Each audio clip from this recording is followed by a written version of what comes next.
Hello friends, मैं अंबिका कुमारी और आप देख रहे हैं लेट्स लर्न विथ अंबिका। कैसे हैं आप सभी? उम्मीद है बहुत अच्छे होंगे और आपको और भी अच्छा करने के लिए आज लेके आई हूँ बहुत ही बेहतरीन क्लास। यहाँ से जो है बीपीएससी आपका बहुत ज़्यादा पूछता है। और देखिए, संवैधानिक विकास हम पूरा देखने वाले हैं। तो भारत का संवैधानिक विकास का मतलब क्या है? जितने भी आपके अधिनियम आए, जितने भी अधिनियम से आपका जैसे साइमन कमीशन आपका किस अधिनियम के तहत आया था, तो ये सभी चीज़ें आपके इस क्वेश्चन में बहुत ज़्यादा पूछे जाते हैं। बीपीएससी में बहुत ज़्यादा यहाँ से प्रश्न बना है। रेगुलेटिंग एक्ट इसी के अंदर आएगा आपका। ये सभी चीज़ें मैं आपको पढ़ा चुकी हूँ। मॉडर्न हिस्ट्री आपका कंप्लीट हो गया है, ठीक है। पूरा हमने टॉपिक वाइज एक एक टॉपिक को हमने कवर किया है। और आप सभी को बधाई हो, क्योंकि यहाँ पे मॉडर्न हिस्ट्री को पूरा कंप्लीट करना था और जो हमारा हो चुका है। अब जो हम कर रहे हैं वो हम कुछ ऐसे अब मिक्स क्वेश्चंस भी आपको इसमें लेके आएंगे जो आपके लिए इम्पॉर्टेंट है। और इससे आपको पता चलेगा, देखिए टॉपिक वाइज क्वेश्चन में क्या होता है कि आपका टॉपिक तो क्लियर हो जाता है, कॉन्सेप्ट भी क्लियर होता है उससे। लेकिन उसमें क्या होता है कि कई क्वेश्चंस के आंसर आपको पता होते हैं कि इस टॉपिक से है तो इसका आंसर तो यही होगा। मतलब मान लो महात्मा गांधी से संबंधित मैं प्रश्न करवा रही हूँ, टॉपिक करवा रही हूँ, तो वहाँ पे अधिकांश को ये पता होगा कि इसका आंसर महात्मा गांधी ही होगा। तो जाहिर सी बात है, आपका जो है बेहतर आंकलन नहीं हो पाएगा। तो अब जो आप है, जितने भी संवैधानिक यहाँ पे भारत के संवैधानिक विकास हुए हैं अभी तक, तो वो सब पूरा आपको मॉडर्न हिस्ट्री का पूरा आपको करवाया जाएगा। जहाँ से आपको लगभग 80 प्रश्न मिलेंगे। लगभग शायद 70 प्लस क्वेश्चन है आपके, ठीक है। 70 प्लस क्वेश्चन है जो आप कर लेते हैं तो आपको बहुत ज़्यादा यहाँ से बेनिफिट मिलेगा। वीडियो के अंत तक बने रहिएगा, एक एक चीज़ आपको समझ में आएगा। ये सभी चीज़ें यहाँ पे आप देख सकते हैं, जितने भी गवर्नर है यहाँ पे, या फिर कौन सा व्यवस्था कब लागू हुआ, शक्ति के पृथकीकरण सिद्धांत क्या है, किसने अपनाया, ये सभी चीज़ें, चार्टर एक्ट के बारे में, ये सभी चीज़ें आपको यहाँ पे क्वेश्चन के माध्यम से कराई जाएंगी। और जो इसके एक्सप्लेनेशन होंगे उसको भी हम ज़रूर देखेंगे, ताकि आपने पढ़ा तो है, आपको ये सभी चीज़ें मैं बता चुकी हूँ। तो यहाँ पे क्या होगा कि इससे आपको रिकॉल हो जाएगा, रिवाइज हो जाएगा आपका बहुत अच्छे से। तो कंप्लीट देखिएगा। अब जो मैं आपको कराने वाली हूँ, जैसे आज हो गया, फिर कल मैं आपको मिक्स क्वेश्चंस करवाऊँगी मॉडर्न हिस्ट्री के, जिससे क्या होगा, आप बहुत ज़्यादा अच्छे से ये समझ पाएंगे कि कौन सा टॉपिक आपका अच्छे से हुआ है, कौन सा टॉपिक अच्छे से नहीं हुआ है, ठीक है। तो चलिए, वीडियो चैनल पे नए हैं तो जल्दी से सब्सक्राइब कर लीजिए, क्योंकि बिना सब्सक्राइब किए मेरे वीडियोस की नोटिफिकेशन आप तक समय पर नहीं पहुंच पाएंगे। और अभी एग्ज़ाम आपका बहुत ज़्यादा दूर नहीं है और आपको अपनी तैयारी को बहुत ज़्यादा अच्छा करने की ज़रूरत है, क्योंकि कंपटीशन का लेवल आप तो जान ही रहे हैं कितना हाई हो चुका है। तो यहाँ पे हम प्रश्न की तरफ बढ़ते हैं और पहला ही हमारा क्वेश्चन है, रेगुलेटिंग एक्ट पारित किया गया था, किस वर्ष किया गया था, इसके बारे में।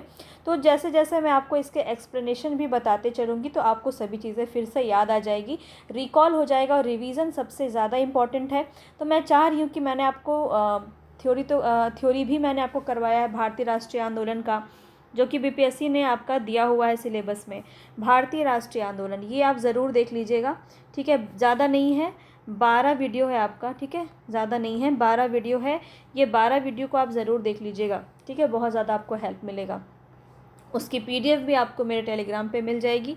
करंट अफेयर भी मैं आपको डेली बेसिस पे दे रही हूँ टेलीग्राम पे, तो आप उससे भी जुड़ के अपनी तैयारी कर सकते हैं। और भी बहुत सारी चीज़ें आपको टेलीग्राम पे मिलती हैं, तो ज़रूर से आप टेलीग्राम पे जुड़ जाइएगा।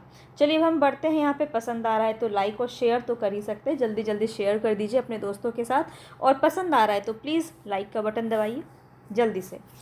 चलिए, अब यहाँ पे आपका राइट ऑप्शन क्या है? 1773, 1774, 1785 या 1793। बताएंगे रेगुलेटिंग एक्ट पारित कब हुआ था? तो अभी अभी मैंने आपको दिखाया था वैसे, और यहाँ पे पहला क्वेश्चन ही आपका यही बन गया। तो ध्यान रखेंगे, यहाँ पे 1773 यहाँ पे बिल्कुल सही हो जाएगा, ए ऑप्शन, ठीक है। चलिए आगे इसके बारे में थोड़ा सा जान लेते हैं, ताकि आपको जो है अच्छे से फिर से समझ में आ जाए, याद आ जाए कि जो चीज़ें आप पढ़े हैं, क्योंकि रिवीजन बहुत इंपॉर्टेंट है। बिना रिवीजन के आपका पढ़ा हुआ हर एक चीज़, हर एक टाइम आपका वेस्ट हो जाएगा, जितना भी आपने लगाया है, अगर आप रिवीजन नहीं करते हैं तो चलिए मैं आपको रिवीजन भी करवा रही हूँ। तो ब्रिटिश सरकार ने कंपनी में व्याप्त भ्रष्टाचार एवं कुप्रशासन को दूर करने के लिए 1773 ईस्वी का रेगुलेटिंग एक्ट पारित किया था। किस लिए किया था ये भी आपको ध्यान रखना है। ब्रिटिश सरकार ने कंपनी में व्याप्त भ्रष्टाचार और कुप्रशासन को दूर करने के लिए, ठीक है, इसके तहत मद्रास और बम्बई प्रेसिडेंसियों को कलकत्ता प्रेसिडेंसी के अधीन कर दिया गया। बंगाल के गवर्नर को अब अंग्रेजी क्षेत्रों का गवर्नर जनरल कहा गया। बंगाल का प्रथम गवर्नर जनरल कौन था? Warren Hasting. काफ़ी पूछा जाता है तो ध्यान रखेंगे। चलिए आगे बढ़ते हैं नेक्स्ट क्वेश्चन पे। किस साल रेगुलेटिंग एक्ट पारित किया गया? तो यहाँ पे आपको बहुत अच्छे से इसका आंसर पता है, सी ऑप्शन आपका सही हो जाएगा। तो इस पे हम ज़्यादा टाइम नहीं देंगे। फिर से आपका वही क्वेश्चन है, तो कोशिश की जाएगी आपका कि ये जितना भी आपका संवैधानिक विकास है, भारत का संवैधानिक विकास, यहाँ से आपको सभी चीज़ें अच्छे से याद हो जाए। अब जो ये पूरी क्लास आप देखेंगे तो आपको बहुत सारी चीज़ें समझ में आ जाएंगी और बहुत सारी चीज़ें आपको याद भी हो जाएगी बहुत आसानी से। तो वीडियो को बस आपको कंप्लीट देखना है और कुछ नहीं करना है, रिवीजन आपका पूरा हो जाएगा। तो ये आप सभी को बहुत अच्छे से याद हो गया होगा 1773। चलिए आगे बढ़ते हैं नेक्स्ट क्वेश्चन पे। यहाँ पे आपसे पूछा जा रहा है, निम्नलिखित अधिनियमों में से प्रथम बार किस में गवर्नर जनरल ऑफ बंगाल के पद हेतु प्रावधान किया गया था? रेगुलेटिंग अधिनियम में पिट का भारत अधिनियम, चार्टर अधिनियम या फिर 1933 का अधिनियम? तो बहुत सारे आपके अधिनियम आए थे जिससे आपके प्रश्न बनते हैं, तो यहाँ पे आपको बताना है कौन सा सही हो जाएगा। तो यहाँ पे जो है आपका रेगुलेटिंग एक्ट जो है यही आपका बिल्कुल सही हो जाएगा। जो यही है सबसे पहली बार गवर्नर जनरल ऑफ बंगाल के पद हेतु ये प्रावधान किया गया था। अभी अभी आपको इसको मैंने बताया ही है एक्सप्लेनेशन में। चलिए आगे बढ़ते हैं। नेक्स्ट क्वेश्चन है यहाँ पे, निम्न में से किसके अंतर्गत भारत में सर्वप्रथम सर्वोच्च न्यायालय की स्थापना हुई? बहुत ज़्यादा इंपॉर्टेंट है ये क्वेश्चन, आपका बहुत ज़्यादा पूछा जाता है, तो याद रखेंगे। यहाँ पे आपका राइट ऑप्शन क्या हो जाएगा? रेगुलेटिंग अधिनियम, चार्टर अधिनियम, भारत सरकार अधिनियम 1935 या भारतीय संविधान अधिनियम 1950? तो यहाँ पे आपका राइट ऑप्शन क्या हो जाएगा? तो रेगुलेटिंग अधिनियम 1773। तो आप एक हेडिंग डाल सकते हैं रेगुलेटिंग अधिनियम पे और ये सभी पॉइंट को आप नोट कर सकते हैं। सर्वप्रथम सर्वोच्च न्यायालय की स्थापना जो है रेगुलेटिंग अधिनियम के तहत ही आई थी। चलिए आगे बढ़ते हैं। तो यहाँ पे आप इसको ज़रा सा जान लीजिए क्योंकि इम्पॉर्टेंट है। तो रेगुलेटिंग एक्ट जो है 1773 के द्वारा सर्वप्रथम कलकत्ता में एक सर्वोच्च न्यायालय की स्थापना की गई। ये भी आपको याद रखना है, कहाँ पे की गई? कलकत्ता में की गई। जो चीज़ हाईलाइट कर रही हूँ ना वो बहुत इंपॉर्टेंट है, वो आपको बिल्कुल भी स्किप नहीं करना है। तो चलिए आगे देखिए। तो इसमें मुख्य न्यायाधीश तथा तीन अन्य न्यायाधीश की व्यवस्था की गई थी। एक मुख्य न्यायाधीश और 3 अन्य न्यायाधीश की व्यवस्था की गई थी। इस सर्वोच्च न्यायालय को सामान्य न्यायालय एवं देश विधि के न्यायालय, नौसेना विधि के न्यायालय तथा धार्मिक न्यायालय के रूप में कार्य करना था। यह उच्चतम न्यायालय 1774 ईस्वी में गठित किया गया और एलिजा इम्फे इसके मुख्य न्यायाधीश थे। तथा रॉबर्ट चैम्बर्स, स्टेफन सीजर ली मेस्टर और जॉन हाइट ये जो है अन्य न्यायाधीश के पद पर नियुक्त हुए थे। तो इतना डिटेल में पता नहीं, पूछा भी जा सकता है, नहीं भी पूछा जा सकता है, पर आपको पता होना चाहिए, तो मैं आपको यहाँ पे बता दे रही हूँ। चलिए नेक्स्ट क्वेश्चन यहाँ पे आपका, कलकत्ता में सुप्रीम कोर्ट भारत वर्ष में प्रथम बार किस अधिनियम द्वारा बनाया गया था? तो यह मैं आपको बता चुकी हूँ। पिट्स इंडिया एक्ट नहीं होगा, 1909 अधिनियम भी नहीं होगा, 1919 अधिनियम भी नहीं होगा, 1958 का अधिनियम भी नहीं होगा। तो यहाँ पे जो आपका राइट ऑप्शन है वो ई हो जाएगा। ठीक है, ई हो जाएगा, ध्यान रखेंगे, क्योंकि आप सभी को अभी अभी मैंने बताया है कि ये आपका रेगुलेटिंग एक्ट के अंदर आता है 1773 में। तो यहाँ पे आपका ई ऑप्शन बिल्कुल सही हो जाएगा। चलिए आगे देखते हैं। फिर से आपका प्रश्न यहाँ पे पूछा गया है,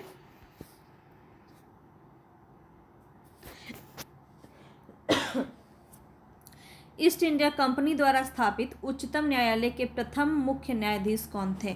तो प्रथम मुख्य न्यायाधीश कौन थे? आप सभी अभी अभी आपने देखा है इसको, एलिजा इम्फे। आपका राइट ऑप्शन ए हो जाएगा 7 नंबर में। ठीक है, चलिए आगे बढ़ते हैं नेक्स्ट क्वेश्चन पे। तो भारत के गवर्नर जनरल को किस एक्ट के द्वारा अपनी समिति के निर्णय को अस्वीकार करने का अधिकार मिला था? ये आपको बताना है कि भारत के गवर्नर जनरल को किस एक्ट के द्वारा अपनी समिति के निर्णय को अस्वीकार करने का अधिकार मिला था। रेगुलेटिंग एक्ट में, पिट्स इंडिया एक्ट में, या फिर 1786वां एक्ट और 1813 का एक्ट? बताएंगे कौन सा यहाँ पे सही है। तो यहाँ पे आपका जो है राइट ऑप्शन वो सी हो जाएगा। 1786 ईस्वी का एक्ट जो था, सी ऑप्शन आपका बिल्कुल सही हो जाएगा, जहाँ पे ये निर्णय लेने की क्षमता और अधिकार दिया गया था। तो यहाँ पे देख लीजिए एक बार, 1786 ईस्वी में एक अधिनियम ब्रिटिश संसद के सम्मुख इस भावना से रखा गया ताकि कॉर्नवालिस को भारत के गवर्नर जनरल का पद स्वीकार करने के लिए मना लिया जाए। वह गवर्नर जनरल तथा मुख्य सेनापति दोनों की शक्तियाँ लेना चाहता था। नए अधिनियम के अनुसार यह सब स्वीकार हो गया और उसे विशेष अवस्था में अपनी परिषद के निर्णयों को रद्द करने और निर्णयों को लागू करने का अधिकार भी दे दिया गया था। चलिए आगे देखते हैं। नेक्स्ट क्वेश्चन है यहाँ पे, निम्नलिखित में से किस अधिनियम के तहत लॉर्ड कॉर्नवालिस को अपनी काउंसिल के फैसले को रद्द करने का अधिकार मिल गया? समझ में आ गया। अब इसका आंसर आप बहुत ही आसानी से कर देंगे। तो 1786 अभी आपने देखा है, बी ऑप्शन आपका सही हो जाएगा। उम्मीद है आपको समझ में आ रहा होगा, है ना। थोड़ा सा बड़ा है ये क्वेश्चन। आई होप आपको दिख रहा हो। ये बहुत छोटा हो जाएगा। आई होप आपको दिख रहा होगा क्योंकि बहुत ही क्लियर है। तो देखिए यहाँ पे,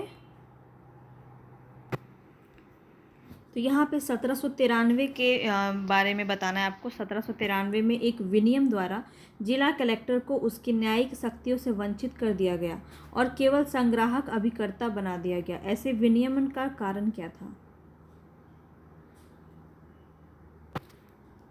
ऑप्शन देख लेते हैं। पहला ऑप्शन है यहाँ पे, लॉर्ड कॉर्नवालिस ने महसूस किया कि जिला कलेक्टर की राजस्व संग्रहण की दक्षता अन्य कार्यों के बोझ न रहने से अधिक बढ़ जाएगी। तो क्या ये कारण था? तो बिल्कुल भी ये कारण नहीं था।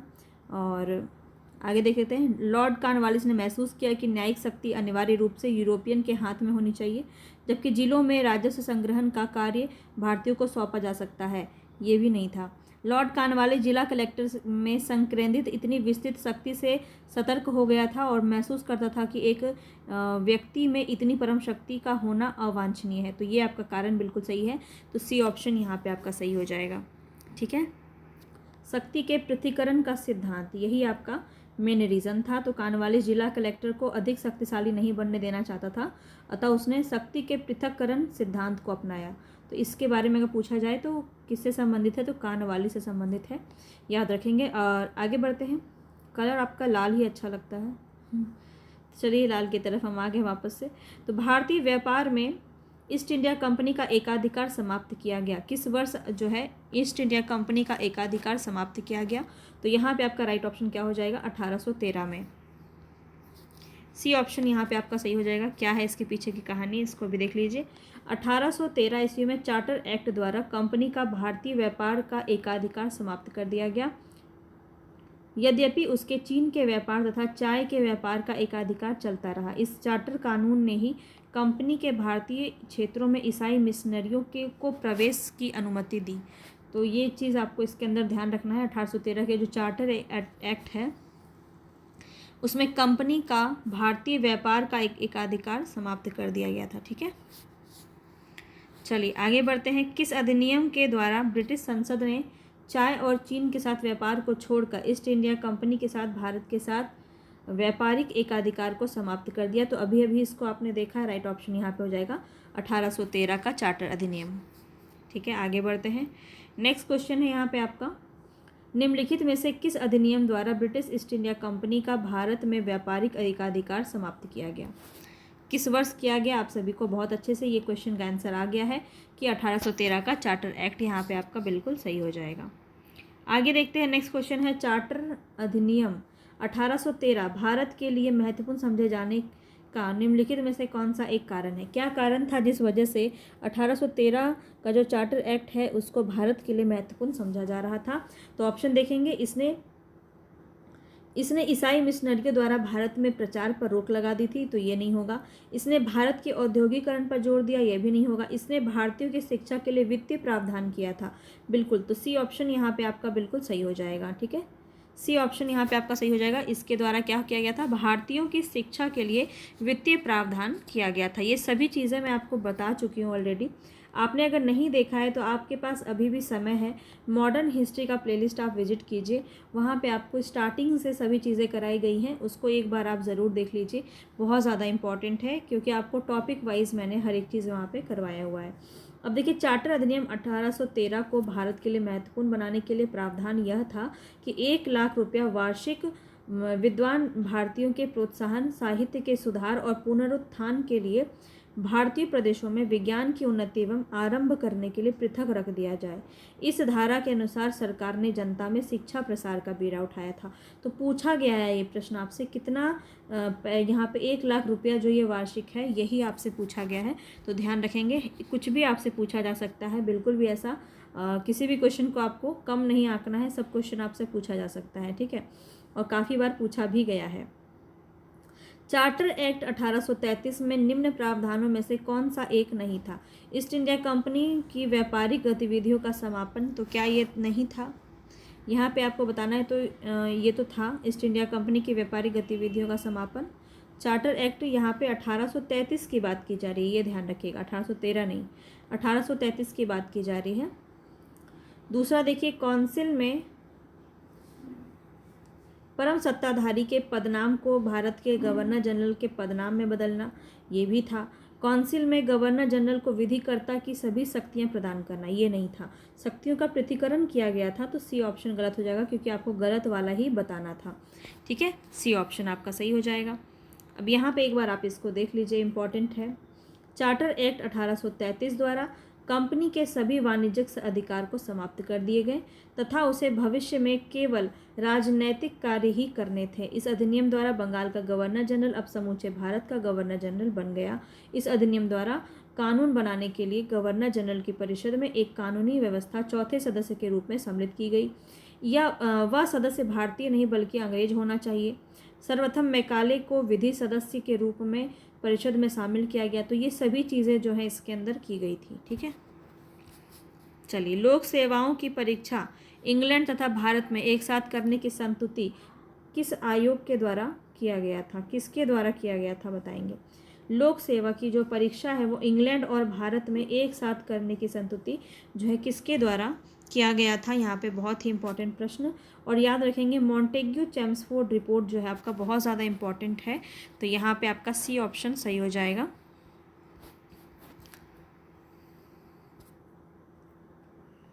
मॉन्टेग्यू चेम्सफोर्ड ने वर्ष 1918 में प्रस्तुत अपनी रिपोर्ट में अनुशंसा की थी कि प्रशासन में भारतीयों की भागीदारी बढ़ानी चाहिए। रिपोर्ट में यह भी अनुशंसा की गई थी कि सिविल सेवा परीक्षा इंग्लैंड और भारत में एक साथ आयोजित की जानी चाहिए और उच्च भारतीय सिविल सेवा के 1/3 पद भारतीयों के लिए आरक्षित होने चाहिए। मॉन्टेग्यू चेम्सफोर्ड की संस्तुति के आधार पर ही 1922 से सिविल सेवा परीक्षा इंग्लैंड एवं भारत में एक साथ आयोजित की जाने लगी थी। और एचिसन आयोग जो है 1887 ईस्वी में प्रस्तुत अपनी रिपोर्ट में यह अनुशंसा की थी कि सिविल सेवा परीक्षा इंग्लैंड व भारत में एक साथ नहीं आयोजित की जानी चाहिए। तो दोनों ध्यान रखेंगे, किसने कहा कि आयोजित करनी चाहिए और किसने कहा आयोजित नहीं करनी चाहिए। चलिए आगे बढ़ते हैं। नेक्स्ट क्वेश्चन है यहाँ पे, नागरिक सेवाओं के लिए प्रतियोगी परीक्षा प्रणाली को सिद्धांततः स्वीकार किया गया, कब किया गया? तो यहाँ पे 1853 जो है बिल्कुल सही हो जाएगा, बी ऑप्शन, ठीक है। 1853 ईस्वी के चार्टर एक्ट में यह व्यवस्था की गई कि नियंत्रण बोर्ड और उसके अन्य पदाधिकारियों का वेतन सरकार निश्चित करेगी, परंतु धन कंपनी देगी। डायरेक्टरों की संख्या 24 से घटाकर 18 कर दी गई और 6 क्राउन द्वारा मनोनीत किए जाने थे, जिसमें प्रावधान था कि नियुक्तियां अब प्रतियोगी परीक्षाओं द्वारा की जाएगी, जिसमें किसी प्रकार का कोई भेदभाव नहीं किया जाएगा। आगे देखिए क्या बोला जा रहा है। नेक्स्ट क्वेश्चन है, निम्नलिखित में से किस कानून में पहली बार भारत में एक क्रियाशील विधान परिषद का सृजन किया? पहली बार क्रियाशील विधान परिषद का सृजन किस एक्ट के अंतर्गत हुआ, ये आपको बताना है। और यहाँ पे आपका राइट ऑप्शन हो जाएगा 1853, ठीक है। चार्टर एक्ट 1853, सी ऑप्शन आपका यहाँ पे सही हो जाएगा। तो 1853 ईस्वी के चार्टर एक्ट द्वारा कार्यपालिका तथा विधायी शक्तियों की पृथक करने का एक निश्चित कदम उठाया गया और भारत के लिए पहली बार एक पृथक विधान परिषद की स्थापना की गई। विधान परिषद में 12 सदस्य हो सकते थे उस समय पे, ठीक है। आगे बढ़ते हैं। नेक्स्ट क्वेश्चन यहाँ पे है आपका, निम्न में से किस एक वर्ष से ब्रिटिश सरकार अंतिम रूप से भारत एवं इंग्लैंड में एक ही समय पर साथ साथ इंडियन सिविल सर्विसेज की परीक्षा आयोजित करने के लिए सहमत हुई थी। किस वर्ष हुई थी ये बताना है, तो ये आप पहले ही देख चुके हैं। यहाँ पे राइट ऑप्शन क्या हो जाएगा, 1922। ठीक है, इसको एक बार जान लेते हैं अच्छे से। तो 1922 से इंडियन सिविल सर्विसेज की परीक्षा भारत में भी आयोजित होने लगी, और इसके पूर्व यह केवल इंग्लैंड में ही आयोजित होती थी। वर्ष 1926 में भारत में एक लोक सेवा आयोग का गठन किया गया, और 1935 के अधिनियम के तहत लोक सेवा आयोग के स्थान पर संघीय लोक सेवा आयोग का गठन हुआ। ये दोनों पॉइंट आपको ध्यान रखना है। 1937 से संघीय लोक सेवा आयोग ने ब्रिटिश लोक सेवा आयोग से स्वतंत्र परीक्षा आयोजित करना प्रारंभ किया, और 1950 में संविधान के लागू होने के बाद संघीय लोक सेवा आयोग यानी कि संघीय लोक सेवा आयोग का नाम बदल करके संघ लोक सेवा आयोग रखा गया, जिसको हम यूपीएससी के नाम से भी जानते हैं। चलिए आगे बढ़ते हैं। नेक्स्ट क्वेश्चन है यहाँ पे आपका, भारतीय सिविल सेवा के संदर्भ में कौन सा कथन सत्य है? सत्य वाला बताना है आपको। तो कौन सा कथन सत्य है? भारत सरकार अधिनियम 1919 में भारतीय सिविल सेवा के लिए एक अलग परीक्षा का प्रावधान किया गया जो भारत में होनी थी। बिल्कुल सही है, इसी अधिनियम के तहत आया था और 22 से शुरू भी हो गया था, है ना। भारतीय सिविल सेवा में 1941 में भारतीयों का प्रतिशत यूरोप वासियों से अधिक था। ये भी फैक्ट आपका बिल्कुल सही है, तो दोनों ही ध्यान रखेंगे। तो भारतीय सिविल सेवा में 1941 में भारतीयों का प्रतिशत यूरोप वासियों से भी अधिक हो गया था। ठीक है, तो 1 और 2 दोनों ही यहाँ पे आपका सही है, तो सी ऑप्शन आपका सही हो जाएगा। ठीक है, 1922 से भारत सरकार अधिनियम 1919 के आधार पर सिविल सेवा की परीक्षा का आयोजन भारत में प्रारंभ हुआ, और 1 जनवरी 1941 को सिविल सेवा में भारतीयों की भागीदारी यूरोपियों से ज़्यादा हो गई थी। ठीक है, और जो अभी बरकरार है, अभी भी कितने सारे यूपीएससी एक्सपीरियंट आपको देखने को मिलते हैं। तो ये आपका 1941 में जो है सबसे ज़्यादा यूरोपियों से ज़्यादा हुआ था, 617 था, और यूरोपियों कितना था, 585। चलिए आगे देखते हैं। यहाँ पे आपको 2 सूची दी गई है, दोनों में आपको सुमेलित करना है। तो देखते हैं, नियंत्रण परिषद स्थापना किस अधिनियम के तहत आया? नियंत्रण परिषद स्थापना जो है वो किस अधिनियम के तहत आया, यहाँ पे बताना है। नियंत्रण, तो ये पिट का भारतीय अधिनियम, 2 नंबर सही है। सर्वोच्च न्यायालय की स्थापना अभी अभी आपको बताया, आप सभी को पता है, चार्टर अधिनियम 1833। ईसाई सॉरी गलती हो गया, सर्वोच्च न्यायालय की स्थापना, तो ये नियामक, ये आपका रेगुलेटिंग एक्ट इसी के तहत आया था। आपको ये स्टार्टिंग में आपने देखा है 1773। ठीक है, ईसाई मशीनरियों को भारत में कार्य करने की अनुमति, तो ईसाई मिशनरियों को भारत में कार्य करने की अनुमति देना, ये किस चार्टर अधिनियम में आया? तो यहाँ पे आपका राइट ऑप्शन हो जाएगा 1813। और इसके बाद गवर्नर जनरल परिषद में कानूनी सदस्य की नियुक्ति, ये भी आपका 1833 में आया। इस प्रकार से आप इसको नोट कर सकते हैं। एक बार इसको हम फिर से बता देते हैं। नियंत्रण परिषद की स्थापना, पिट का भारतीय अधिनियम 1784, सर्वोच्च न्यायालय 1773, ईसाई मशीनरियों को भारत में कार्य करने की अनुमति देना, ये आपका 1813, और गवर्नर जनरल परिषद में कानूनी सदस्य की नियुक्ति, ये आपका 1833। ठीक है, चलिए इस प्रकार से ये आपका सुमेलित है। यहाँ भी वही चीज़ आपको बताया गया है, ध्यान रखेंगे। चलिए आगे बढ़ते हैं। नेक्स्ट क्वेश्चन यहाँ पे आपका दिया है, यहाँ भी आपको सुमेलित करना है। भारत की उपनिवेशीय सरकार के अधिनियम और प्रावधान, कौन कौन से प्रावधान किए गए थे? तो अगर हम यहाँ पे बात करें चार्टर एक्ट 1813, तो ये तो नहीं होगा। ईस्ट इंडिया कंपनी के कार्यों को पूरी तरह विनियमित करना, तो ये नहीं होगा। 1813 का हम देख लेते हैं।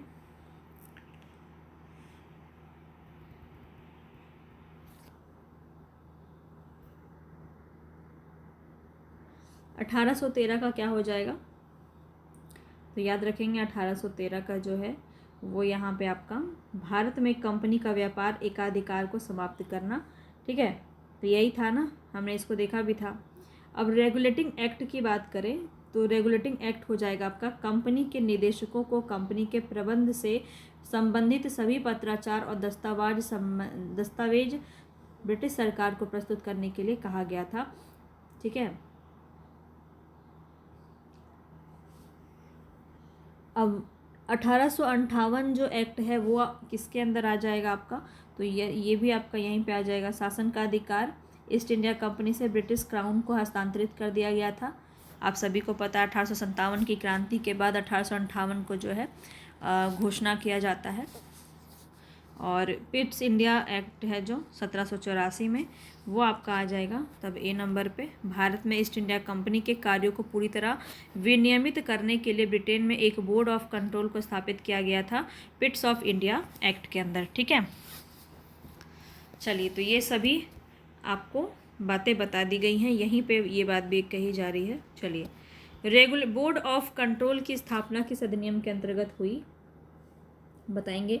बोर्ड ऑफ कंट्रोल की स्थापना किस अधिनियम के अंतर्गत हुई, तो अभी अभी हमने इसको सुमेलित में देखा है, तो बहुत ही अच्छे से आपको पता है।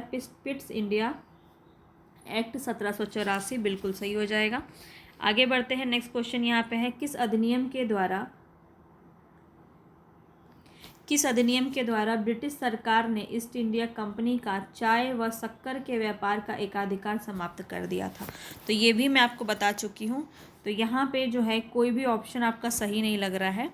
रेगुलेटिंग एक्ट 1773, इट्स यहाँ पे हम एक्सप्लेनेशन देख लेते हैं। देखिए यहाँ पे भी आपका कुछ गड़बड़ तो है, देख सकते हैं आप, यहाँ भी आपका ऑप्शन नहीं दिया है, तो हम इसको सीधा देख लेते हैं। यदि प्रश्न में चाय व शक्कर के स्थान पर चाय व चीन के साथ वाक्य होता तो विकल्प डी सही हो जाता, क्योंकि चाय और शक्कर की बात नहीं की गई है, ठीक है। तो चाय व चीन के साथ होना चाहिए था वाक्य, तो आपका डी ऑप्शन आपका सही हो जाता, ठीक है। तो क्या था क्वेश्चन को एक बार फिर से देख लीजिए। 1833 चार्टर एक्ट के अकॉर्डिंग आपका चाय व चीनी के साथ जो व्यापार है उस पर बात की गई है, तो डी ऑप्शन इस प्रकार से आपका सही होता। और यहाँ पे देखिए बताया गया है कि ये मध्य प्रदेश लोक सेवा आयोग में ये प्रश्न पूछा गया था और गलत मानते हुए इसके लिए सबको बोनस मार्क्स भी दिए गए थे, ठीक है, तो ध्यान रखेंगे। आगे बढ़ते हैं, ब्रिटिश ईस्ट इंडिया कंपनी ने चाय के व्यापारिक अधिकार को खो दिया, किस एक्ट के द्वारा खो दिया, बताएंगे। बहुत ही इम्पॉर्टेंट, और अभी अभी हमने देखा 1833 के चार्टर एक्ट के द्वारा, तो सी ऑप्शन यहाँ पे आपका सही हो जाएगा। अब देखिए यहाँ पे थोड़ा सा इम्पॉर्टेंट है, इसको समझ लेते हैं। सभी को पता है 1757 क्या है, प्लासी का युद्ध, और 1764 क्या है, बक्सर का युद्ध। इसके बाद ब्रिटिश ईस्ट इंडिया कंपनी ने समय समय पर कई एक्ट पारित किए जो इस प्रकार से है। अब देखिए यहाँ पे आपको दिया गया है, इसको बहुत बढ़िया से आप समझ जाइए। सबसे पहले कौन सा था, तो 1773 में रेगुलेटिंग एक्ट, 1784 में पिट्स इंडिया एक्ट, इसके बाद 1793 में चार्टर अधिनियम। इसके द्वारा नियंत्रण बोर्ड के सदस्य व कर्मचारियों के वेतन आदि भारतीय राजस्व में से देने की व्यवस्था की गई। 1813 का चार्टर अधिनियम में क्या हुआ, प्रमुख प्रावधान किया गया था, कौन कौन सा, क्योंकि ये इंपॉर्टेंट है, पूछा जाता है, तो इसको ध्यान से समझ लीजिए। तो कंपनी के अधिकार पत्र को 20 वर्षों के लिए बढ़ाना, कंपनी के भारत के साथ व्यापार करने के एकाधिकार को छीन लिया गया, लेकिन उसे चीन के साथ व्यापार और पूर्वी देशों के साथ चाय के व्यापार के संबंध में 20 वर्षों तक एकाधिकार प्राप्त रहा। तो यही आपका पॉइंट वहाँ पे पूछा गया था, तो ध्यान रखेंगे, बहुत इंपॉर्टेंट है। 1833 ईस्वी के चार्टर अधिनियम के तहत इसके द्वारा कंपनी के व्यापारिक अधिकार पूर्णतः समाप्त कर दिए गए। अब कंपनी का कार्य ब्रिटिश सरकार की ओर से मात्र भारत का शासन करना रह गया था। आगे बढ़ते हैं, नेक्स्ट क्वेश्चन है यहाँ पे आपका, निम्नलिखित में से किस वर्ष वर्तमान उत्तर प्रदेश का प्रायः संपूर्ण क्षेत्र बंगाल प्रेसिडेंसी से अलग करके आगरा प्रेसिडेंसी के अधीन कर दिया गया था, बताएंगे। इसका राइट ऑप्शन क्या होगा, 1832 ईस्वी, 1833 ईस्वी, 1834 या फिर 1835 ईस्वी। तो यहाँ पे आपका राइट ऑप्शन क्या हो जाएगा, ऑप्शन सी 1834 ईस्वी, ठीक है। ध्यान रखेंगे, ये याद रखने वाली चीज़ें हैं कि चार्टर एक्ट 1833 के तहत 14 नवंबर 1834 को बंगाल का विभाजन कर चौथी प्रेसिडेंसी आगरा प्रेसिडेंसी का निर्माण किया गया। अन्य 3 प्रेसिडेंसियाँ जो थी बंगाल, बॉम्बे और मद्रास थी। आगरा प्रेसिडेंसी का गवर्नर कौन था, तो सर टी.सी. मेटकॉफ को नियुक्त किया गया था, ये भी बात ध्यान रखेंगे। आगे बढ़ते हैं, नेक्स्ट क्वेश्चन जो बहुत ज़्यादा इंपॉर्टेंट है, पूछा जाता है, तो याद रखेंगे। भारत का शासन ईस्ट इंडिया कंपनी से क्राउन को हस्तांतरित कब किया गया था, तो बस जो आपका विद्रोह होता है उसके बाद किया जाता है, यानी कि 58 के भारत सरकार अधिनियम के अंतर्गत, ठीक है। 1858 याद रखेंगे, सी ऑप्शन यहाँ पे आपका बिल्कुल सही हो जाएगा। आगे बढ़ते हैं नेक्स्ट क्वेश्चन पे।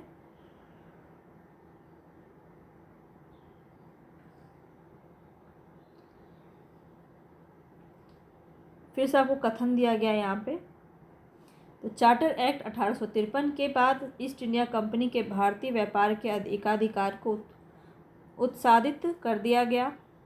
कथन सही बताना है आपको, ठीक है। तो ये वाला तो गलत है।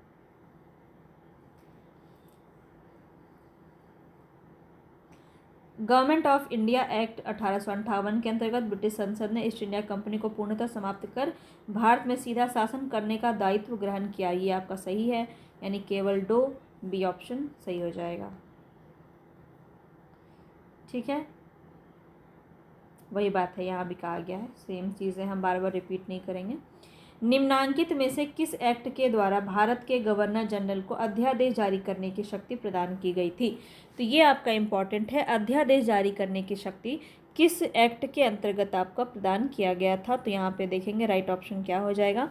तो ध्यान रखिएगा, इंडियन काउंसिल एक्ट 1861। धीरे धीरे आपको सारे ही एक्ट करवाए जा रहे हैं जो काफ़ी ज़्यादा इम्पॉर्टेंट है, इसमें से कोई भी आपका पूछा जा सकता है। तो इंडियन काउंसिल एक्ट 1861 आपका सही है। गवर्नर जनरल को अध्यादेश जारी करने की शक्ति प्रदान की गई थी। चलिए आगे बढ़ते हैं। नेक्स्ट क्वेश्चन है, ये आपको ध्यान रखना है कि 6 माह तक लागू कर सकते थे ये अध्यादेश जो भी जारी किया जाता था, बस इतना याद रखना है।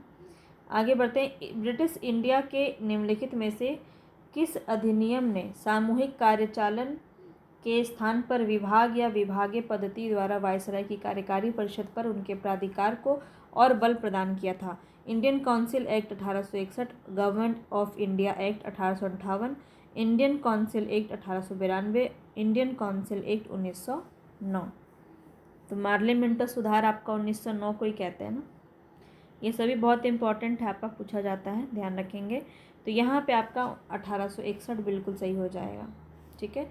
विभाग और विभागीय पद्धति पर इसी में बात की गई थी। तो 1861 के भारतीय परिषद अधिनियम द्वारा वायसराय की परिषद को कानून बनाने की शक्ति प्रदान की गई, जिसके तहत लॉर्ड कैनिंग ने विभागीय प्रणाली की शुरुआत की और लॉर्ड कैनिंग ने विभिन्न सदस्यों को अलग अलग विभाग सौंपकर एक प्रकार से मंत्रिमंडलीय व्यवस्था की नींव डाली थी और इस व्यवस्था के अनुसार प्रशासन का प्रत्येक विभाग एक व्यक्ति के अधीन होता था। नेक्स्ट क्वेश्चन पे चलते हैं। निम्नलिखित में से किस अधिनियम के अंतर्गत भारतीय विधान परिषद को बजट पर बहस करने की शक्ति प्राप्त हुई थी? ये बहुत ज़्यादा इम्पॉर्टेंट है, ठीक है। विधान परिषद को बजट पर बहस करने की शक्ति जो है किस अधिनियम के तहत मिली थी, ये आपको बताना है। यहाँ पे आपका राइट ऑप्शन हो जाएगा भारतीय परिषद अधिनियम 1892। हम 1892 की तरफ पहुँच चुके हैं। इसके बारे में दो बातें ध्यान रखनी है।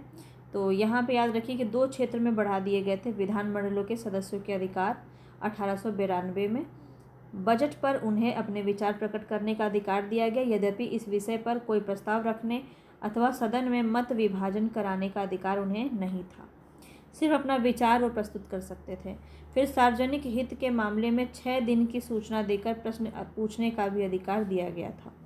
ये 2 अधिकार थे, ध्यान रखेंगे। आगे बढ़ते हैं। पूछा जा रहा है, निम्नलिखित में से किस अधिनियम के द्वारा अंग्रेजों ने भारत में सर्वप्रथम परोक्ष निर्वाचन प्रणाली की शुरुआत की? परोक्ष निर्वाचन प्रणाली की शुरुआत किस वर्ष की, ये आपको बताना है और यहाँ पे आपका राइट ऑप्शन है 1892। चलिए आगे बढ़ते हैं। बताना है भारत में मीडिया को नियंत्रित करने के लिए एक्ट कब पारित किया गया था? तो यहाँ पे आपका राइट ऑप्शन क्या हो जाएगा? 1835, 1867, 1878 और 1908। इस प्रकार से है, यहाँ पे आप देख लेते हैं। सरकार की दमनकारी नीतियों को उजागर करने के लिए समाचार पत्रों को नियंत्रित करने के लिए 1835 में प्रेस एक्ट का ऐलान किया गया। इसके पश्चात प्रेस और पुस्तकों का पंजीकरण अधिनियम 1867 में पारित किया गया। गवर्नर जनरल ऑफ लीटन जो था उसने 1878 में वर्नाकुलर प्रेस एक्ट लाया था, जिसके तहत जो है बहुत सारे पत्रिका या फिर समाचार पत्र को बैन कर दिया गया था। इसके तहत बिना सरकार के इजाज़त के कोई पत्र नहीं निकाला जा सकता था और इसमें अंग्रेजी सरकार की आलोचना, जिसमें भी अंग्रेजी सरकार की आलोचना हो ऐसे पत्र को निकालने पर रोक लगाया गया था। इसके अतिरिक्त प्रेस पर नियंत्रण का एक्ट लॉर्ड मिंटो ने वर्ष 1908 में पारित किया। इसके तहत ऐसे किसी भी प्रकाशन को जब्त करने का अधिकार सरकार को होगा जिसमें सरकार के खिलाफ जन भावना को भड़काने का आरोप हो। तो ये चारों डेट आपको याद रखना है जो आपके प्रेस से संबंधित हैं। और यहाँ पे आपको ये जो है वर्नाकुलर प्रेस एक्ट से प्रश्न आपका बहुत ज़्यादा पूछा जाता है और बहुत ही अच्छे से डिटेल में मैंने आपको यहाँ से क्वेश्चन करवाए हैं। ठीक है, पूरा कॉन्सेप्ट आपको समझ में आ जाएगा। तो ये आपको ध्यान रखना है कि ऐसा कौन सा जो है पत्रिका था जिसने इस एक्ट के डर से रातों रात अपने जो है भाषा को चेंज कर लिया था, भाषा को हिंदी से इंग्लिश कर लिया था। तो वो था आपका अमृत बाजार। ये बहुत पूछा जाता है, ठीक है, अमृत बाजार। और ये किसका था ये मुझे आप कमेंट बॉक्स में बताएंगे। बहुत प्रसिद्ध है ये प्रश्न, आपको आना चाहिए। और किस पत्रिका को बैन कर दिया गया था, ये बहुत ही डिटेल में मैंने आपको बताया है, इसके बारे में कहानी के साथ समझाया था पूरा क्या चीज़ें हुई थी। तो पत्रिका जो है, कौन सी पत्रिका बैन कर दी गई थी ये मुझे आप बताएंगे और किसकी थी वो। जिसको भी पता होगा वो ज़रूर इसको बताएगा, यहाँ से क्वेश्चन बनता है और आपको याद भी रहेगा। चलिए, बॉम्बे, मद्रास और कलकत्ता में उच्च न्यायालयों की स्थापना कब हुई? उच्च न्यायालय की बात की जा रही है बम्बई, मद्रास और कलकत्ता में। तो याद रखेंगे 1861 में। ये ऑप्शन आपका यहाँ पे सही हो जाएगा। याद रखिए, बम्बई, मद्रास, कलकत्ता उच्च न्यायालयों की स्थापना ब्रिटिश संसद द्वारा पारित 1861 ईस्वी के भारतीय उच्च न्यायालय अधिनियम के तहत 1862 ईस्वी में की गई थी। इस आधार पर निकटतम जो आंसर है वो आपका 61 है, क्योंकि 62 में यहाँ पे हुआ था। ठीक है, अब देखिए यहाँ पे आपको ये चीज़ ध्यान रखना है कि सर्वोच्च न्यायालय जो था वहाँ पे 1773 रेगुलेटिंग एक्ट के तहत आया था और बम्बई, मद्रास, कलकत्ता में उच्च न्यायालय की स्थापना जो है वो 1861 के एक्ट के अंतर्गत देखने को मिली थी। ठीक है, ये दो बात आपको याद रखना है, पूछा जा सकता है। आगे चलते हैं, नेक्स्ट क्वेश्चन है यहाँ पे कि भारत में ब्रिटेन के सभी संवैधानिक प्रयोगों में से सबसे कम समय तक कौन सा चला था? सबसे कम समय तक कौन सा चला था? बहुत ही अच्छा क्वेश्चन है ये, बताएंगे यहाँ पे राइट ऑप्शन क्या हो जाएगा। तो 1909 का इंडियन काउंसिल एक्ट जो है 1909 का, ये सबसे कम समय तक चला था, तो इसके बारे में जान लीजिए। तो भारत में ब्रिटेन के सभी संवैधानिक प्रयोगों में सबसे कम समय तक 1909 का इंडियन काउंसिल एक्ट चला। रैमजे मैकडोनाल्ड के शब्दों में ये सुधार प्रजातंत्रवाद और नौकरशाही के मध्य एक अधूरा और अल्पकालीन समझौता था। ये किसके बारे में कहा गया? 1909 काउंसिल एक्ट के बारे में कहा गया। आगे बढ़ते हैं, ब्रिटिश भारत में सांप्रदायिक प्रतिनिधित्व की व्यवस्था निम्नलिखित में से किस अधिनियम द्वारा की गई है? वेरी वेरी इंपॉर्टेंट क्वेश्चन, यहाँ से प्रश्न आपका बना है बीपीएससी में भी आपका, तो ध्यान रखेंगे, बहुत ही ज़्यादा इंपॉर्टेंट है कि ब्रिटिश भारत में सांप्रदायिक प्रतिनिधित्व की व्यवस्था निम्न में से किस अधिनियम द्वारा किया गया? तो यहाँ पे आपका राइट ऑप्शन क्या हो जाएगा? मार्ले मिंटो सुधार 1909। मैं आपको बता चुकी हूँ, मार्ले मिंटो सुधार के नाम से जाना जाता है ये। ठीक है, और मॉन्टेग्यू चैम्सफोर्ड सुधार, ये दोनों ही आपका जो है इस नाम से पूछा जाता है। तो 1919 वाला जो है वो आपका किसके अंदर आता है? मॉन्टेग्यू चैम्सफोर्ड सुधार। और 1909 आपका मार्ले मिंटो सुधार के नाम से भी जाना जाता है। तो याद रखेंगे, यहाँ पे भारतीय परिषद अधिनियम 1909 मार्ले मिंटो सुधार द्वारा ब्रिटिश भारत में सांप्रदायिक प्रतिनिधित्व की व्यवस्था की गई थी, जिसके अंतर्गत मुसलमानों के लिए पृथक निर्वाचन मंडल की व्यवस्था करना था। और गांधी जी ने क्या कहा कि ये मार्ले मिंटो सुधार ने ही हमारा सर्वनाश कर दिया। सबसे पहली बार जो है यहाँ पे मुसलमानों के लिए पृथक निर्वाचन मंडल की जो बात की गई वो आपके मार्ले मिंटो सुधार में की गई। यहीं से वो बीज बो दिया गया जो पाकिस्तान के रूप में आपका उभर के आया। ठीक है, तो यही वो सबसे बड़ा रीज़न था। चलिए आगे देखते हैं, निम्न में से किस अधिनियम ने भारत में पृथक निर्वाचन मंडल का आरंभ किया? प्रथम निर्वाचन मंडल का आरंभ जो है वो किस अधिनियम में किया गया था? बहुत ज़्यादा इंपॉर्टेंट क्वेश्चन, ये भी आपका अगेन पूछा गया है यहाँ पे। तो याद रखेंगे, यहाँ पे आपका यही हो जाएगा, मार्ले मिंटो सुधार 1909, यहाँ पे पृथक निर्वाचन मंडल की मांग की गई।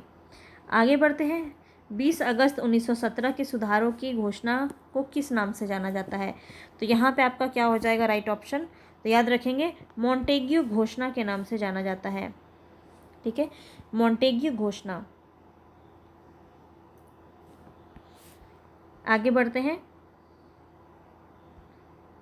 द्वैध शासक का जनक किसे माना जाता है? बहुत ही इजी क्वेश्चन भी कह सकते हैं, बहुत ज़्यादा पूछा भी जाता है। बीपीएससी ने ही ये क्वेश्चन और पहले भी पूछा है और आगे भी पूछेगा, ठीक है। ये क्वेश्चन काफ़ी इंपॉर्टेंट है। द्वैध शासन का जनक किसे माना जाता है? तो याद रखिए, Lord Clive, Hector Munro, Lord Macaulay, sir Lionel Curtis. तो आपको याद आ रहा होगा जो हमने पहले पहले पढ़ा है, वो सभी चीज़ें धीरे धीरे रिकॉल हो रही होगी।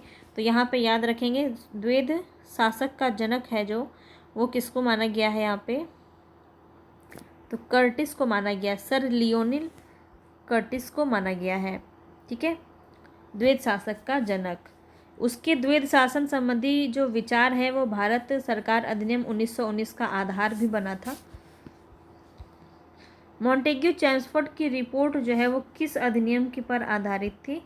तो मॉन्टेग्यू चैम्सफोर्ड की बात की जा रही है। तो मैंने आपको अभी भी बताया कि 1919 वाला जो है वो आपका मॉन्टेग्यू चैम्सफोर्ड है, और मार्ले मिंटो सुधार की बात की जाए तो 1909 हो जाएगा। तो ये दोनों ही आपको याद रखने हैं, पूछा जाता है ये, ठीक है। आगे बढ़ते हैं। 1919 में जब मॉन्टेग्यू चैम्सफोर्ड अधिनियम पास हुआ था तब इंग्लैंड का प्रधानमंत्री कौन था? बहुत ही अच्छा क्वेश्चन है, बताएंगे। 1919 में जब मॉन्टेग्यू चैम्सफोर्ड अधिनियम पास हुआ तब इंग्लैंड का प्रधानमंत्री कौन था, ये बताना है आपको। और कौन हो जाएगा यहाँ पे, याद रखेंगे, आपका जॉर्ज हो जाएगा, लॉर्ड जॉर्ज। ए ऑप्शन आपका यहाँ पे सही हो जाएगा, ठीक है। प्रधानमंत्री कौन था? डेविड लॉयड जॉर्ज, और 1916 से 1922 तक ये इंग्लैंड के प्रधानमंत्री रहे थे। प्रांतों में द्वैध शासन प्रणाली किस अधिनियम के अंतर्गत आया? बहुत ज़्यादा इम्पॉर्टेंट, बहुत ज़्यादा। वीवीआई, जितना वीवीआई लगा लो, ये क्वेश्चन इतना ज़्यादा इम्पॉर्टेंट है। तो प्रांतों में द्वैध शासन प्रणाली किस अधिनियम के अंतर्गत आया था, ये बताना है आपको यहाँ पे। और यहाँ पे जो है आपका राइट ऑप्शन क्या हो जाएगा? 1919। मॉन्टेग्यू चैम्सफोर्ड जो घोषणा होती है उसी के अंदर आपका प्रांतों में द्वैध शासन प्रणाली लगता है। और 1935 के अधिनियम में प्रांतों का शासन प्रणाली को हटा दिया जाता है और केंद्र पर लग जाता है द्वैध शासन प्रणाली, ठीक है। तो ये भी पॉइंट आपको ध्यान रखना है। आगे बढ़ते हैं। भारतीय इतिहास के संदर्भ में द्वैध शासन सिद्धांत किसे निर्दिष्ट करता है, बताएंगे यहाँ पे। तो केंद्रीय विधानमंडल का 2 सदनों में विभाजन हो जाना, केंद्र की बात नहीं किया जा रहा है यहाँ पे, प्रांत की बात किया जा रहा है। भारतीय इतिहास के संदर्भ में द्वैध शासन सिद्धांत किसे निर्देशित करता है? केंद्रीय विधानमंडल का नहीं, यहाँ पे केंद्रीय विधानमंडल की बात नहीं की जा रही है। 2 सरकारों अर्थात केंद्रीय और राज्य सरकार का शुरू किया जाना, ये भी नहीं होगा। 2 शासक समुच्चय, एक लंदन और दूसरा दिल्ली में होना, ये भी नहीं होगा। प्रांतों में प्रायोजित विषयों का 2 वर्गों में विभाजन हो जाना, तो बिल्कुल डी ऑप्शन आपका सही हो जाएगा। आगे बढ़ते हैं। मॉन्टेग्यू चैम्सफोर्ड प्रस्ताव किससे संबंधित है? बहुत ज़्यादा इंपॉर्टेंट है। सामाजिक सुधार से, शैक्षिक सुधार से, पुलिस प्रशासन के सुधार से, या फिर संवैधानिक सुधार से? तो यहाँ पे क्या हो जाएगा आपका? संवैधानिक सुधार से संबंधित है, तो डी ऑप्शन आपका सही हो जाएगा। आगे बढ़ते हैं। नेक्स्ट क्वेश्चन है यहाँ पे आपका, भारत सरकार अधिनियम 1919 में निम्नलिखित में से किसको स्पष्ट रूप से परिभाषित किया गया है?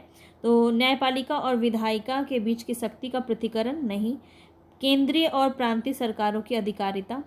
तो यहाँ पे जो है आपका राइट ऑप्शन क्या हो जाएगा? वो बी ही हो जाएगा। तो दोनों के यहाँ पे अधिकारिता को सुनिश्चित किया गया है। द्वैध शासन प्रणाली लागू करने वाला एक्ट बताना है यहाँ पे कौन सा था, कौन सा एक्ट हो जाएगा? तो इसको तो आपने अभी अभी देखा है, राइट ऑप्शन 1919। नेक्स्ट क्वेश्चन पे चलते हैं। नेक्स्ट क्वेश्चन है, निम्नलिखित में से भारत सरकार अधिनियम 1919 के बारे में असत्य कथन बताना है, ठीक है। तो यह अधिनियम मार्ले मिंटो सुधार अधिनियम के नाम से जाना जाता है, पहला ही गलत है। आपको मैंने बताया है 1919 आपका मॉन्टेग्यू चैम्सफोर्ड के नाम से जाना जाता है, और 1909 जो है वो आपका मार्ले मिंटो के नाम से जाना जाता है। तो ए ऑप्शन ही आपका गलत हो गया, ठीक है। देखिए कैसे इस प्रकार से प्रश्न बन गया आपका, इस प्रकार से पूछा जाता है बहुत ज़्यादा। अब आगे चलते, कथन और कारण से प्रश्न है आपका। भारत सरकार अधिनियम 1919 के प्रवर्तन के साथ शासन का ढांचा और उसकी विशेषता एकात्मक और केंद्रीय ही रही। तो बताना है यहाँ पे आपका कौन सा कथन सही है या गलत है। तो यहाँ पे देखिए, एकात्मक और केंद्रीय रही, यहाँ पे ये बात नहीं कहा गया है। सत्ता का एक बड़ा भाग प्रांतों को प्रत्यायोजित किया गया था। तो क्या है आपका ये प्रश्न, ये वाला आपका सही है। तो यहाँ पे आपका कथन ए तो गलत है मगर आर आपका सही है। ठीक है, सत्ता का एक बड़ा भाग प्रांतों को प्रत्यायोजित किया गया था। तो यहाँ पे ऑप्शन कौन सा सही हो जाएगा? ऑप्शन डी यहाँ पे सही हो गया आपका। ए गलत है, आर सही है।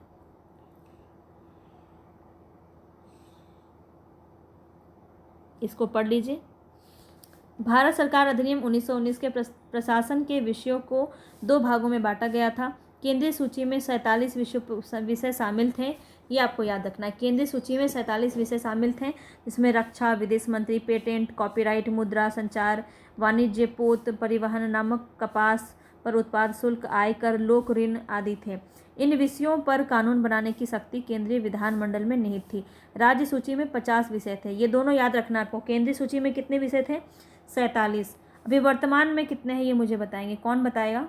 मैं देखूंगी, उस पर कमेंट भी करूंगी। वर्तमान में आपको बताना है कि केंद्रीय सूची में कितने विषय हैं और राज्य सूची में कितने विषय हैं, समवर्ती सूची में कितने विषय हैं। ठीक है, जिसमें स्थानीय स्वशासन, लोक स्वास्थ्य, सफाई, चिकित्सा, शिक्षा, कृषि, सिंचाई, कानून और व्यवस्था आदि ये सब कुछ था। इन विषयों पर कानून निर्माण की शक्ति राज्यों के पास थी।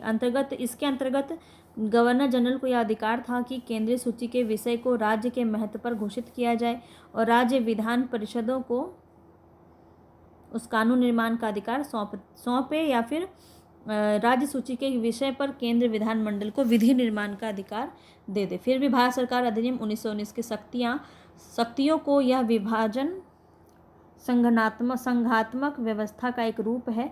इस प्रकार से कथन जो आपका ए था वो गलत हो गया था। ठीक है, आगे बढ़ते हैं। भारतीय उच्चायुक्त के पद पर सृजन किस अधिनियम में हुआ है? उच्चायुक्त के पद पर सृजन किस अधिनियम के द्वारा होता है, ये आपको बताना है।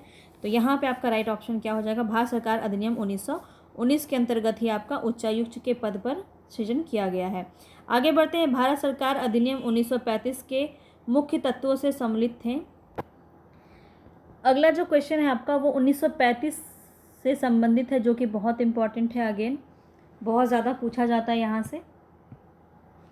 तो देखिए, भारत सरकार अधिनियम जो है 1935 के मुख्य तत्व कौन सा है यहाँ पे बताना है। एक संघ का प्रावधान, प्रांतों को स्वायत्ता देना, प्रांतों में द्विशासन की प्रस्तावना, केंद्रीय विधायिका को संप्रभुता प्रदान करना। तो यहाँ पे जो आपका राइट ऑप्शन है वो क्या हो जाएगा? एक संघ का प्रावधान था और प्रांतों को स्वायत्ता देना। आपको बताया ना मैंने, प्रांतों को स्वायत्ता दिया गया। यहाँ पे जो द्वैध शासन लगा हुआ था उसको हटा दिया गया और केंद्र में जो है द्वैध शासन लगा दिया गया था। ये भी आपको ध्यान रखना है।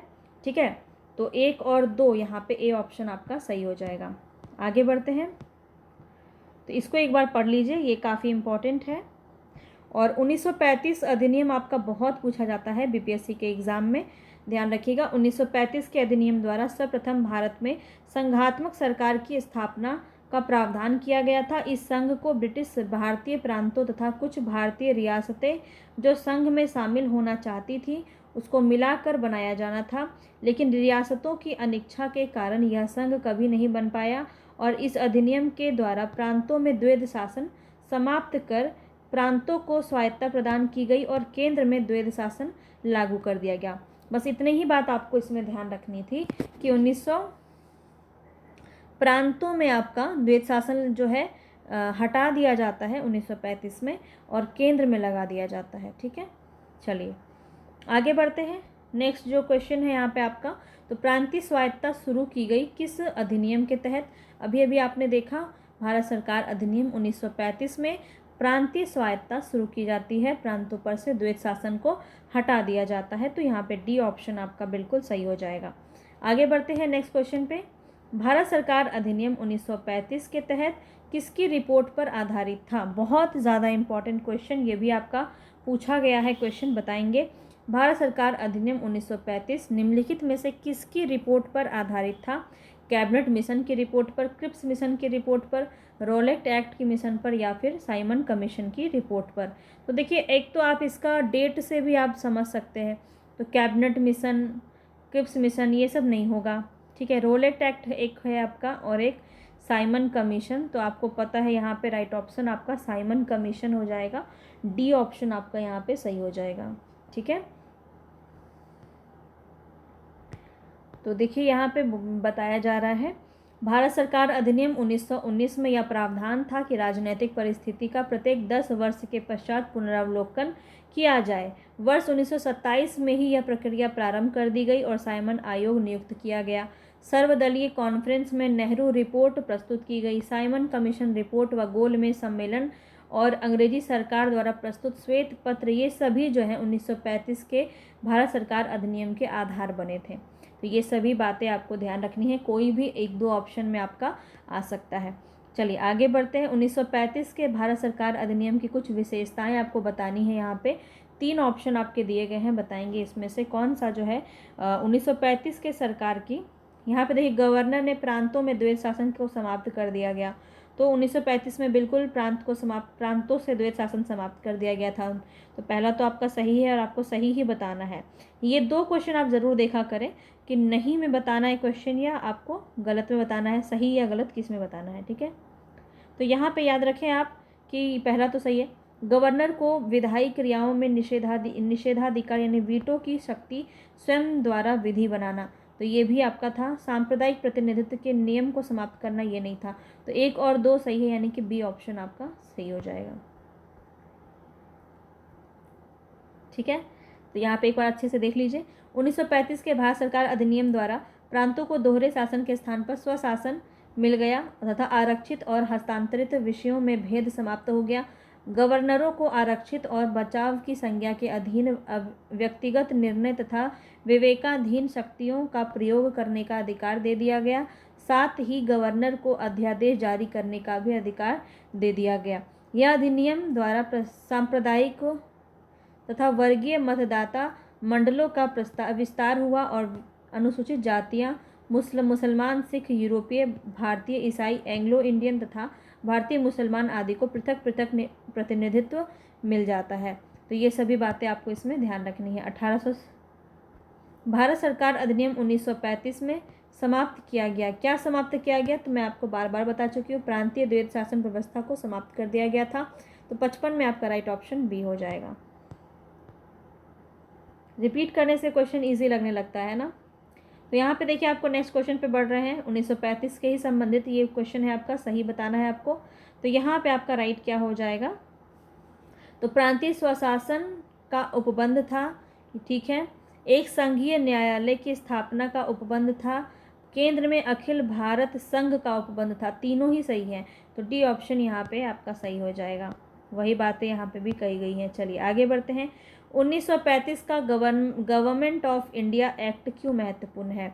यह भारतीय संविधान का प्रमुख स्रोत है।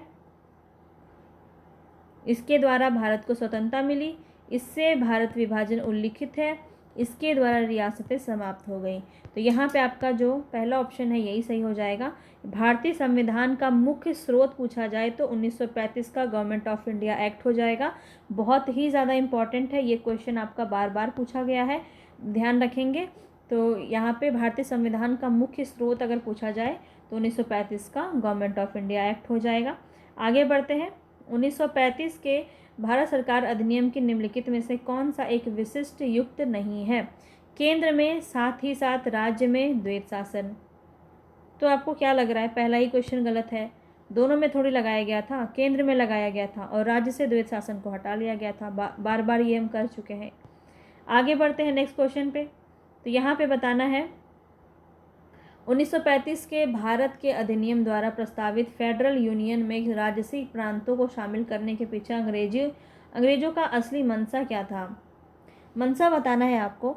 तो राजसी प्रांतों पर और अधिक प्रत्यक्ष राजनैतिक और प्रशासनिक नियंत्रण रखना, ये नहीं था। उपनिवेश के प्रशासन में राजाओं को सक्रिय रूप से शामिल करना, ये भी नहीं था। अंग्रेजों द्वारा समस्त राजसी प्रांतों के संपूर्ण राजनैतिक और प्रशासनिक अधिग्रहण को अंततः प्रभावित करना, ये भी नहीं था। तो डी ही सही हो जाएगा। राष्ट्रवादी नेताओं के साम्राज्य विरोधी सिद्धांतों को व्यर्थ करने के लिए राजाओं का इस्तेमाल करना। समझ में आया? चलिए आगे बढ़ते हैं। इसको एक बार देख लेते हैं। तो 1935 के भारत सरकार अधिनियम द्वारा प्रस्तावित संघ में राजसी प्रांतों को शामिल करने के पीछे अंग्रेजों की असली मंशा भारत के राष्ट्रवादी नेताओं के साम्राज्यवाद विरोधी सिद्धांतों को व्यर्थ करने के लिए राजाओं का इस्तेमाल करना था। देशी रियासतें भारत की लगभग 25% जनसंख्या का प्रतिनिधित्व करती थी, जबकि 1935 के अधिनियम की धारा 18 के तहत प्रस्तावित केंद्रीय विधानमंडल में उच्च सदन में उन्हें 40% सीटें तथा निचले सदन में 33% सीटें प्रदान की गई थी, जिन्हें इन रियासतों के राजाओं द्वारा नामित किया जाना था। इस प्रकार केंद्रीय विधानमंडल में कांग्रेस पर अंकुश लगाना इसका प्रमुख उद्देश्य था तथा राजाओं का उपयोग ब्रिटिश शासन राष्ट्रीय नेताओं साम्राज्यवाद विरोधी सिद्धांतों की काट के रूप में करना चाहता था। आगे बढ़ते हैं। नेक्स्ट क्वेश्चन है, निम्नलिखित में से किसने 1935 के अधिनियम के बारे में कहा कि एक कार जिसमें ब्रेक तो है किंतु इंजन नहीं है। ये कथन आपका बहुत पूछा जाता है। 1935 के अधिनियम के संबंध में ये प्रश्न, ये जो आपका कथन है ये किसका है, ये आपको बताना है। याद रखें जवाहरलाल नेहरू का ये कथन है। ए ऑप्शन आपका सही हो जाएगा। आगे बढ़ते हैं। नेक्स्ट क्वेश्चन देखिए 2020 में ही पूछा गया है, ये बीपीएससी में ही। किस अधिनियम के बारे में जवाहरलाल नेहरू ने कहा था कि हमें एक ऐसी कार दी गई थी जिसमें सब ब्रेक थे किंतु इंजन नहीं था। तो किसके बारे में कहा गया है? 1935 का अधिनियम। ठीक है, चलिए आगे बढ़ते हैं। संवैधानिक निरंकुशता का सिद्धांत जो है वो किस अधिनियम के अंदर देखने को मिलता है? संविधान निरंकुशता का सिद्धांत। तो याद रखेंगे यहाँ पे आपका राइट ऑप्शन क्या हो जाएगा? 1935 का भारत सरकार अधिनियम। ठीक है, संवैधानिक निरंकुशता का सिद्धांत, सी ऑप्शन आपका सही हो जाएगा। तो संवैधानिक निरंकुशता सिद्धांत भारत सरकार अधिनियम 1935 द्वारा प्रवृत्त किया गया। यह अधिनियम ब्रिटिश संसद द्वारा सर्वाधिक विस्तृत अधिनियम था और साथ ही साथ यह भारत के लिए तैयार संवैधानिक प्रस्तावों में से एक सबसे जटिल दस्तावेज भी था। इसी अधिनियम में भारत संघ की स्थापना, संघीय न्यायपालिका, केंद्र और राज्यों के मध्य शक्तियों का विभाजन आदि इसकी व्यवस्था की गई थी। आगे बढ़ते हैं। नेक्स्ट क्वेश्चन है यहाँ पे आपका, भारतीय राष्ट्रीय कांग्रेस ने अपने किस अधिवेशन में भारत सरकार अधिनियम 1935 को अस्वीकार किया था? किस अधिनियम को अस्वीकार किया गया था 1935 को? तो किस यहाँ पे बताना है आपको। 1935 का जो अधिनियम है उसको अस्वीकार किस अधिनियम में, किस अधिवेशन में किया गया था भारतीय राष्ट्रीय कांग्रेस का? तो इम्पॉर्टेंट क्वेश्चन है ये। लखनऊ अधिवेशन में किया गया था 1936 में। लखनऊ अधिवेशन के जो बताएंगे यहाँ पे अध्यक्ष कौन थे, कमेंट बॉक्स में मुझे बताइए। बहुत ही अच्छे से आपको भारतीय राष्ट्रीय कांग्रेस मैंने करवाया हुआ है, डिटेल में सभी चीज़ें करवाई हैं, तो ध्यान से आपको बताना है। ये 1916 वाला लखनऊ अधिवेशन नहीं है, ये आपका 1936 में लखनऊ अधिवेशन की अध्यक्षता किसने की थी, ये मुझे आप बताएंगे। ठीक है, 63 नंबर का आंसर। चलिए आगे बढ़ते हैं। केंद्रीय विधानसभा निम्नलिखित में से निर्वाचन भारत शासन अधिनियम 1919 के तहत आया। तो यहाँ पे बताना है कौन सा, कितने वर्ष, कौन कौन से वर्ष में। तो यहाँ पे आपका कौन सा सही हो जाएगा? 1926 और 1945। ए और सी आपका सही होना चाहिए। तो यहाँ पे आप देखिए सी ऑप्शन आपका सही है। तो भारत शासन अधिनियम 1919 के तहत केंद्रीय विधानसभा चुनाव वर्ष 1923 में, 1926 में, 1930 में, 1934 में और 1945 में हुआ था। ये आपको याद रखना है। ठीक है, वर्ष 1937 में हुआ प्रांतीय विधानसभा चुनाव भारत शासन अधिनियम 1935 के तहत हुआ था और ज्ञात हो कि 1935 के अधिनियम का संघीय प्रावधान लागू नहीं किया गया था। आगे बढ़ते हैं। भारत शासन अधिनियम 1919 के अंतर्गत भारतीय विधायिका का अंतिम निर्वाचन किस वर्ष में आयोजित किया गया था? बताएंगे यहाँ पे आपका राइट ऑप्शन क्या हो जाएगा? 1945। चलिए इसको तो हमने देख लिया था। अब यहाँ पे देखिए आपका भारत सरकार अधिनियम 1935 को गुलामी का अधिकार पत्र किसने कहा था? गुलामी का अधिकार पत्र जवाहरलाल नेहरू का कथन हम देख चुके हैं, तो ये तो नहीं होंगे। आगे देखेंगे, आगे कौन हो सकते हैं।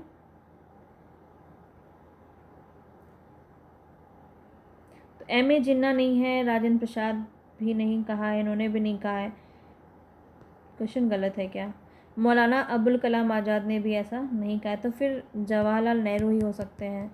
तो यहाँ पे आपका राइट ऑप्शन ए हो सकता है। हम एक बार देख लेते हैं।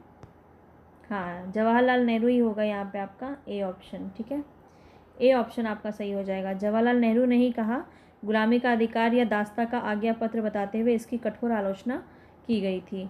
और ये भी याद रखेंगे कि लखनऊ अधिवेशन जो होता है उसमें इसको पूर्णतः इसका विरोध किया जाता है।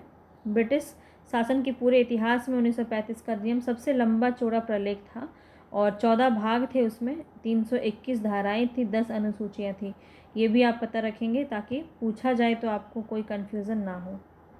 अब नेक्स्ट क्वेश्चन है यहाँ पे आपका, भारत सरकार अधिनियम 1935 में अंतर्विष्ट अनुदेश प्रपत्र यानी कि इंस्ट्रूमेंट ऑफ इंस्ट्रक्शन को वर्ष 1950 में भारत संविधान के रूप में समाविष्ट किया गया। क्या समाविष्ट, किस रूप में समाविष्ट किया गया, ये आपको बताना है। मूल अधिकार, भारत के नीति निर्देशक तत्व, राज्य की कार्यपालिका शक्ति का विस्तार या फिर भारत सरकार के कार्य का संचालन। तो यहाँ पे आपका राइट ऑप्शन क्या हो जाएगा, राज्य के नीति निर्देशक तत्व का यहाँ पे किया गया था। अनुदेश प्रपत्र को वर्ष 1950 में भारत के संविधान में राज्य की नीति निर्देशक तत्व के रूप में समाविष्ट किया गया था और आलोचकों ने इसे केवल पवित्र लोकोक्तियां ही कहा था, नीति निर्देशक तत्व को। ठीक है, चलिए आगे देखते हैं। भारतीय शासन अधिनियम 1935 के द्वारा स्थापित संघ में अवशिष्ट शक्तियां किसे दी गई थी? अवशिष्ट शक्तियां किसे दी गई थी बताएंगे, गवर्नर जनरल को दी गई थी। बी ऑप्शन यहाँ पे आपका सही हो जाएगा। निम्नलिखित में से कौन सा, निम्नलिखित अधिनियमों में से किसके द्वारा भारत परिषद को समाप्त किया गया? बताइए। इंडिया काउंसिल को समाप्त कर दिया गया था, किसके द्वारा? तो याद रखेंगे 1935 के द्वारा। ये काफ़ी इंपॉर्टेंट है, इसलिए 1935 को बहुत अच्छे से आपको पढ़ लेना है। चलिए आगे देखते हैं। यह किसने कहा कि मुझे इस आरोप के संबंध में कोई क्षमा नहीं मांगनी है कि संविधान के प्रारूप में गवर्नमेंट ऑफ इंडिया एक्ट 1935 के एक बड़े भाग को पुनः उत्पादित कर दिया गया है? तो ये जो कथन है ये किसने कहा है? तो याद रखेंगे बी.आर. अम्बेडकर ने कहा है। ठीक है, डी ऑप्शन आपका यहाँ पे सही हो जाएगा। यहाँ पे आप इसको थोड़ा देख लीजिए क्योंकि यहाँ से प्रश्न पूछा जाता है किसने पेश किया था, किसने जो है प्रारूप तैयार किया था। तो 29 अगस्त 1947 को भीमराव अंबेडकर के सभापतित्व में प्रारूप समिति नियुक्त की गई थी और प्रारूप समिति द्वारा तैयार किया गया भारत के संविधान का प्रारूप 21 फरवरी 1948 को संविधान सभा के अध्यक्ष को पेश किया गया। 4 नवंबर 1948 को संविधान सभा में संविधान के प्रारूप को विचार के लिए पेश करते समय डॉक्टर अंबेडकर ने प्रारूप की कुछ आम आलोचनाओं का उत्तर देते हुए कहा कि संविधान के प्रारूप में भारत शासन एक्ट 1935 के अधिकांश प्रावधान को ज्यों का त्यों शामिल कर लिया गया है। मैं उसके बारे में कोई क्षमा याचना नहीं करता। किसी से उधार लेने में कोई शर्म की बात नहीं है, इसमें कोई चोरी नहीं है। संविधान के मूल विचारों के बारे में किसी का कोई पेटेंट अधिकार नहीं है। तो ये बात भी इन्होंने ही कहा था। तो जहाँ से आप सबने देखा है, जहाँ से जो अच्छा लगा वहाँ से संविधान में उसको डाल लिया गया है। तो क्या आप मुझे भी स्वतंत्र देश दिखा सकते हैं जहाँ पृथक मताधिकार हो? अंग्रेज जा चुके हैं परंतु वे शरारत छोड़ गए हैं। ये पंक्ति किसकी है? तो यहाँ पे संविधान सभा के बहस में कहा गया है ये कथन, और किसके द्वारा कहा गया है? सरदार वल्लभ भाई पटेल के द्वारा कहा गया है। ठीक है, चलिए आगे बढ़ते हैं। यहाँ पे फिर से आपको क्या करना है, इसको यहाँ पे सुमेलित करना है। तो द रेगुलेटिंग एक्ट 1773, ये जो है आपका सुप्रीम कोर्ट की स्थापना हुई थी यहाँ पे। ठीक है, भारतीय परिषद अधिनियम 1909, 1909 में क्या होता है? तो सांप्रदायिक निर्वाचन मंडल का प्रारंभ। भारतीय सरकार अधिनियम 1919 में क्या होता है? द्वैध शासन का प्रारंभ होता है। ठीक है, और 1935 में प्रदेशों की स्वायत्तता का प्रावधान होता है। इस प्रकार से ये आपका हो जाएगा। तो कंप्लीट हो गया हमारा। अच्छा, एक क्वेश्चन और है, तो हमारा लास्ट क्वेश्चन है ये। ब्रिटिश शासन काल में संविधान के विकास में कौन सा कानून ऐतिहासिक नहीं था? कौन सा कानून ऐतिहासिक नहीं था ये आपको बताना है। Regulating act, charter act, government of India act 1919, protection of civil rights act 1955। उपयुक्त में से कोई नहीं और उपयुक्त में से एक से अधिक बताएंगे यहाँ पे। तो यहाँ याद रखेंगे protection of civil rights act आपने देखा है, अभी एक भी क्वेश्चन इसके उपलक्ष्य में हमने नहीं देखा है, तो ये ज़्यादा इंपॉर्टेंट नहीं था। तो इस तरह से डी ऑप्शन आपका यहाँ पे सही हो जाएगा। पूरा हमने संवैधानिक विकास को यहाँ पे देख लिया है। कल से हम मॉडर्न हिस्ट्री का कुछ जो है मिक्स क्वेश्चन देखेंगे। यहाँ पे आप देख सकते हैं, तो आधुनिक इतिहास पूरा ये विविध रूप से होगा, जिसमें सभी टॉपिक आपके कवर करवाए जाएंगे जो इम्पोर्टेंट होंगे, जहाँ से क्वेश्चन और बन सकते हैं वो सब भी हम देखेंगे। पसंद आया होगा तो लाइक शेयर सब्सक्राइब कर दीजिएगा। मिलेंगे नेक्स्ट वीडियो में, तब तक आपको सारा कुछ जितना भी मैंने करवाया है मॉडर्न हिस्ट्री को बहुत अच्छे से कंप्लीट करना है। आपको पूरे प्लेलिस्ट का लिंक मिल जाएगा मेरे डिस्क्रिप्शन बॉक्स में, तो वहाँ से जाइए और सभी क्लासेस को अटेंड कीजिए। काफ़ी आपके पास टाइम है और चाहे तो आप अभी भी कंप्लीट कर सकते हैं। मिलेंगे फिर से नेक्स्ट वीडियो में, तब तक के लिए धन्यवाद।